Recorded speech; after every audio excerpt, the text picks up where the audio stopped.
भगवान भाव में है। किसी पश्यति मूढ़ात्मा शिवे देहे प्रतिष्ठिता, जिसकी देह में विराजमान शिव हों, ऐसे लोगों से हम बैर करें और भगवान को जाकर के दीपक चढ़ाएं या भगवान की पूजा करें, कदाचित ऐसा पॉसिबल नहीं हो सकता है। मन को निर्मल बना करके ही भगवान की पूजा कर सकते हैं, भगवान की कृपा को प्राप्त कर सकते हैं। शिवलिंग की पूजा क्या माताएं कर सकती हैं या स्त्रियां कर सकती हैं, या शिवलिंग की पूजा किन्हें करनी चाहिए? राधे राधे, जय श्री कृष्णा। मित्रों, पुनः स्वागत है आपका हमारा यूट्यूब चैनल वैदिक मनीष जी में। आशा करते हैं भगवान शंकर की कृपा से आपके ऊपर, आपके परिवार के ऊपर खूब सदैव कृपा बनी रहे। यही भगवान भोलेनाथ से यही आशीर्वाद आप लोगों पर सदैव बना रहे। मित्रों, आज हम बात करने वाले हैं एक बड़े ही सुंदर टॉपिक पर, और किसी के द्वारा प्रश्न पूछा गया था तो उनका जो है यथोक्त उत्तर और समाधान उनको देने हेतु यह वीडियो बना रहा हूं कि शिवलिंग की पूजा क्या माताएं कर सकती हैं या स्त्रियां कर सकती हैं, या शिवलिंग की पूजा किन्हें करनी चाहिए उनके लिए। दूसरा एक वीडियो और भी मैं देख रहा था तो उसमें मैं कुछ चीज़ें सुना तो मुझे बहुत आश्चर्य लगा। दूसरा मैं देखा भी, कुछ दिन पूर्व जो है मथुरा जाना हुआ, और मथुरा में आश्रम में मैं देखता हूँ कि जो है माता, सोमवार के दिन बहुत भीड़ देखता हूँ भगवान शंकर के मंदिर में, विशेषार्थ भीड़ देखता हूँ कि माताओं की लाइन लगी हुई है भीड़ की, और पुरुषों की भी लाइन लगी और एक दूसरे को हुत्ता मारते हुए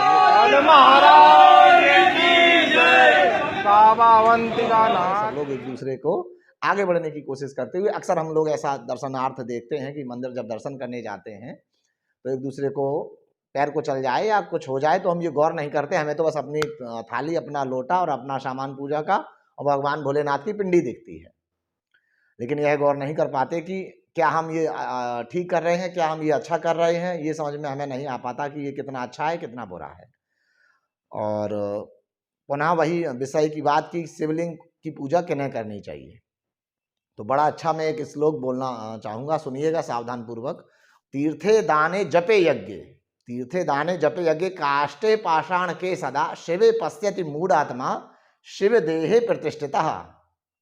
अर्थ भी सुने, तीर्थे दाने जपे यज्ञ, जो लोग जो है तीर्थ में, दान देने में, जप में, यज्ञ में इत्यादि में जो है, या काठ की प्रतिमा में भी या पत्थर की मूर्ति में भी, पाषाण के सदा भगवान को देखते हैं, दान धर्म इत्यादि में भगवान को ही देखते हैं।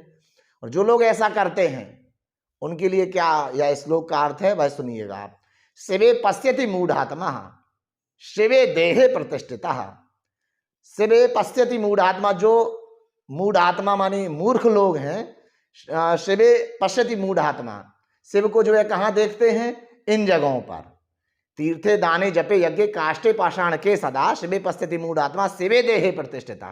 और भगवान शिव देहे प्रतिष्ठिता, आत्मरूपी कल्याण करने वाली वह आत्म तत्व सबके हृदय में विराजमान होकर के जो है कल्याणकारी है, उसमें न देख करके इनमें देखते हैं। काष्ठ की प्रतिमा में, अन्य चीजों में जो है हम भगवान को देखते हैं। और शिवे पश्यति मूढ़ात्मा, शिवे देहे प्रतिष्ठिता, रूपी भगवान भीतर विराजमान है दूसरे के, उनको ना देख करके उनके लिए हम गलत कार्य कर देते हैं। जब भी धर्म कर्म का कोई कार्य करते हैं तो क्या करते हैं कि एक दूसरे को कुचलते हुए मंदिर में पहुंचे, मुझे करना है, मुझे भगवान की पूजा करनी है, मुझे 108 बिलपत्र चढ़ाने हैं, मुझे ऐसा करना है, अन्यत्र बोल करके जो है हम पूजा कार्य को करने लगते हैं और सोचते हैं कि भगवान शंकर हम पर कृपा करेंगे। लेकिन ऐसा कदाचित नहीं हो सकता।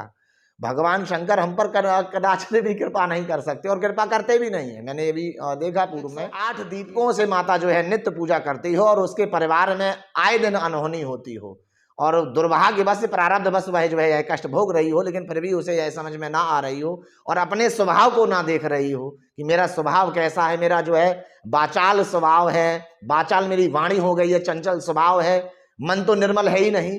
निर्मल मन जन सोमय बाबा, मोह कपट छल छिद्र न बाबा, भगवान स्पष्ट कहते हैं। लेकिन यह हमने धन्य कहूंगा मैं प्रदीप महाराज को कि जो है वह माताओं को यह प्रचलन में कर दिए हैं कि जो है माता भी और विशेषकर पुरुष वर्ग भी जो है उनकी वाणी का भगवत भक्त बन गया है। और धन्य है भाई, मैं कहूंगा कि धन्य की जिन्होंने जो है सनातन पद्धति से लोगों को जोड़ा।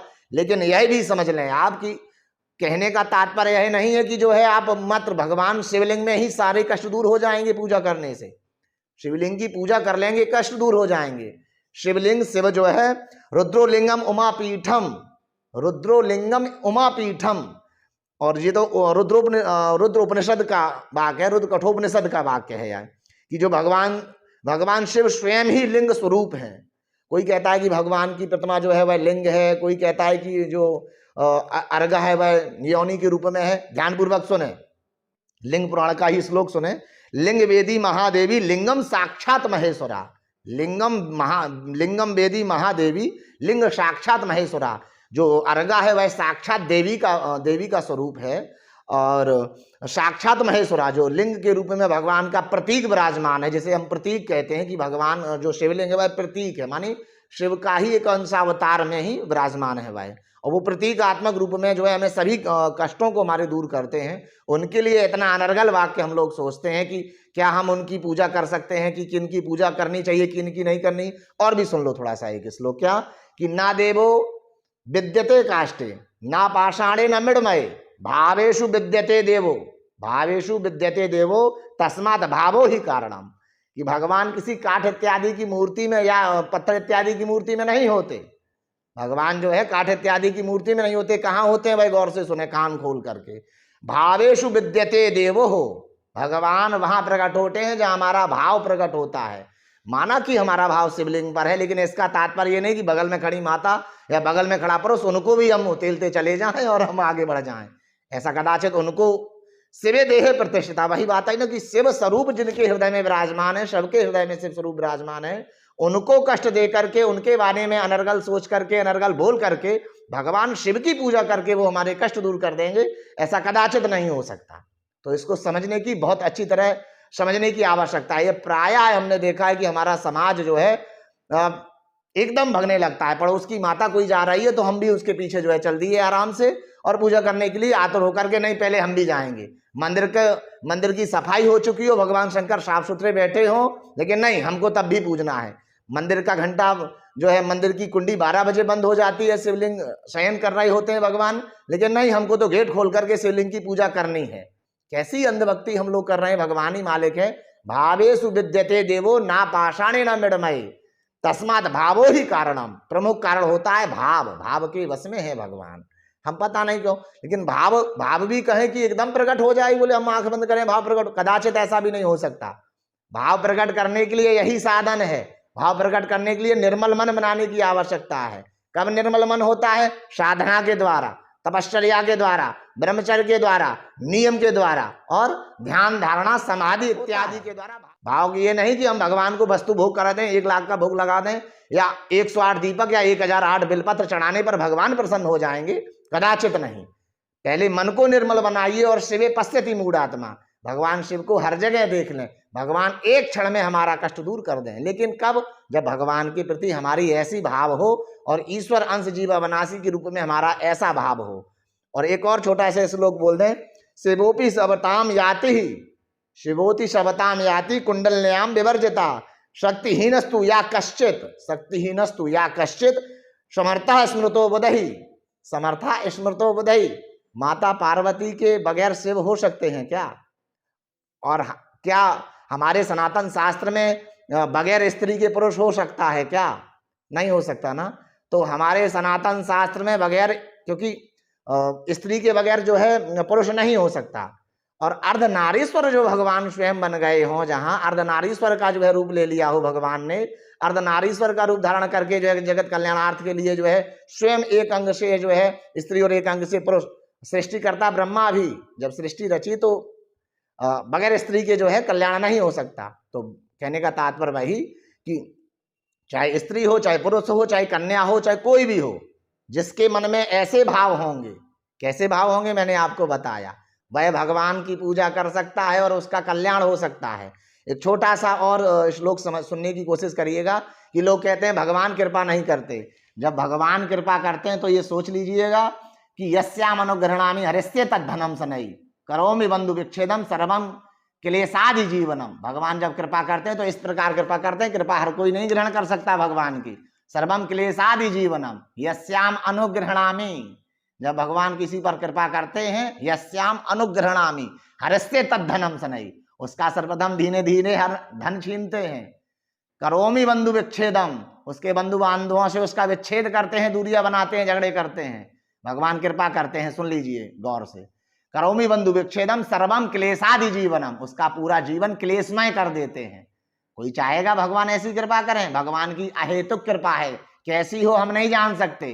अपनी बुद्धि का उपयोग ना करते हुए भगवान को भाव के द्वारा पूजें, और जो है भाव भी ऐसा ना हो कि जो कोई सब कुछ कहने लगे। मैंने देखा माताओं को कि एक माता पूजा करके गई और उन्होंने बेलपत्र चढ़ाया, दूर्वा इत्यादि चढ़ाई, भोग प्रसादी चढ़ाई, दीप इत्यादि चढ़ाया, विधिवत भगवान की पूजा की। दूसरी माताएं उन्होंने सब सामग्री फेंक दी, सारी सामग्री को साफ करके जो है साइड में फेंक दिया। करना चाहिए, ऐसे भी करना चाहिए, लेकिन ये नहीं कि वह चढ़ी हुई सामग्री जो है बेकार है, कदाचित नहीं। भाव से बैठिए, भगवान की पूजा करिए। आप एक तुलसी दल, एक बेलपत्र, त्रिदलम त्रिगुणाकारम त्रिनेत्रम चतुर्धायुधम त्रिजन्म पाप संगारम बिलपत्रम से वारणपम, ये बिलपत्र का मंत्र है। इस मंत्र कोटि कन्या महादानम बिलपत्रम से वारणपम, जहाँ कोटि कन्या के दान के बराबर बिलपत्र मात्र चढ़ाने का फल मिल जाता हो, वहां हम किस सनातन में डूबे हैं। वैदिक पद्धति की बात करें, मित्रवर्ग ने कहा कि वैदिक पद्धति क्या है, कि जो है इसका समाधान क्या है। गतम वेद विद्या गतम वेद शास्त्रम गतम रे गतम न्याय सूत्रम इदानीं जनानाम तनानाम प्रवत्रिम सुवंते कदंते कदाचित कदंते। थोड़ा इनको भी गौर कर लें। आप तो जो है पढ़े हुए ब्राह्मण हैं और शंकराचार्य जी के हमारे परम स्नेही जो है शिष्य हैं, तो इस तरह का भाव कदाचित न रखें मन में। भावो ही विद्यते देवो न पाषाणे न मृण्मयेत्।